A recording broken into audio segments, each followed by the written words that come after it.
Hello મિત્રો, કેમ છો? બધા મજામાં? જો કે બધા મજામાં જશો તો હવ ડાયરાને મારા રામ રામ ને જય શ્રી કૃષ્ણ. મિત્રો, મેં કાલે તમને વાત કરી હતી એ પ્રમાણે સાંજે હું દાંડિયા રસમાં ગયો હતો અને અત્યારે છે માંડવો મેરેજમાં જવાનું છે ત્યાં. તો ચાલો, હું તૈયાર થઈ ગયો છું અને હવે જાઉં છું, તો તમે વિડીયોમાં કન્ટિન્યુ રહેજો.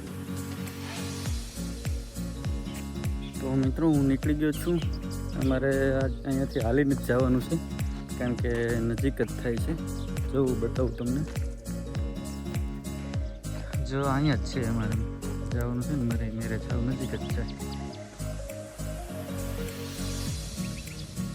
એટલે અહીંયાથી હાલીને હોઈ જવાનું.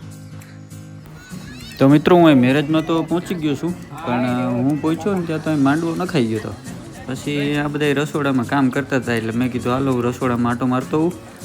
પછી અહીંયા આવ્યો ને બેસી ગયો એ સુધારવા બધા રહ્યા.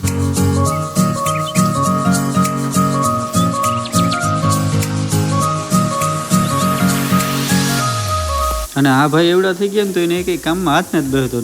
દિવાળીઓ કેટલું જોયું એ મહત્વનું નથી, પણ કેવ્યું જોયું ને એ મહત્વનું છે ભાઈ. આ ડાયરો હલાય વગર ભરલે હા હલાવજો, હલાય વગર ની ભરલાવ ની ચાટ. મુન્નાભાઈ ને બધું સીંધવું પડે, નકર તો એવડો માટી તો આપણે નો હામાં સીંધે. ડોયા લઈને અહીં ઘુમરા મારે. હા, ત્યાંથી અહીંયા આમ ઘુમરો મારવા આવ્યા. ઓલા ધૂળ પડશે શાક મારે ડોલ. હા જો હેઠે ધૂળ વાળી ડોલ હતી શાક ની માથે રાખી. હવે આને જવું જોઈએ ભાવેશભાઈ, શું કરવું? આમ ધીમે ધીમે ભરો.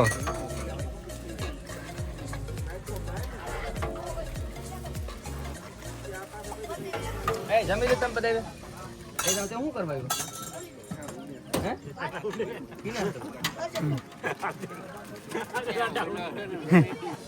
એ ભાઈ આ ઉડાડે છે ને. દાળ ને શાક ની ડોલ ભરીને પાછા થારી લઈને મોર થયા બધાની. આડી જમવા બેસી જાય. એમાં મારી પાસે તો લગભગ આવી છે જ નહીં. જોઈજો.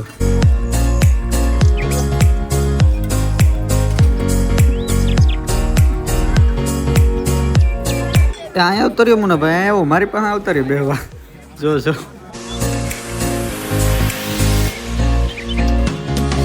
હા જોવો મારા દીક્ષાંતભાઈ નું બાળપણ કેમ હે બાકી. નાના છોકરા હોય ને તો કંઈક મજા જ અલગ હોય. નાના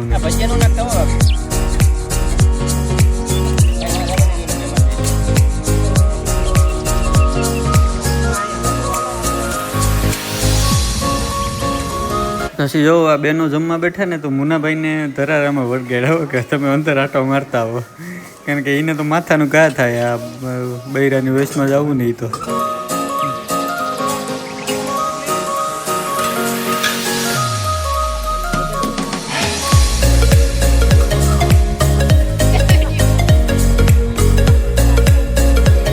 અને એ પછી આ છાશમાં માણસ ઘટતા હતા ને તો પછી એને મુનાભાઈને અહીંયા વરગાડ્યા તમે છે ને છાશમાં રહ્યો થોડીક વાર, પણ અહીંયા લગભગ ટેક્સર તો નહીં નીકળી જાય ગમે એમ કરીને. જોઈજો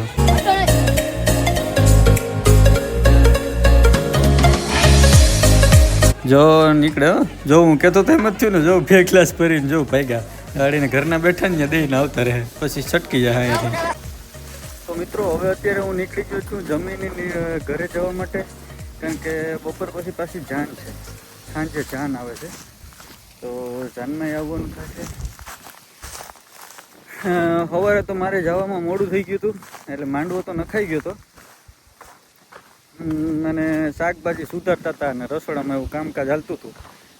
ઘડીક વાર ત્યાં બધા પાસે ગયો, થોડીક વાર બેઠા અને બસ થોડીક વાર થઈ ગયું જમવાનું. જમ્યો, પીરસું અને પછી હવે અત્યારે હું નીકળું છું ઘરે જવા માટે, કારણ કે હવે તો થોડીક વાર સૂઈ જઈએ એટલે આરામ થઈ જાય. અને પછી પાછું સાંજે જાન છે એટલે વાંધો ન આવે, કારણ કે રાતે દાંડિયા રસના હતા. તો ચાલો મિત્રો, હવે મળીશું નેક્સ્ટ વિડીયોમાં. ત્યાં સુધી બધાને બાય બાય.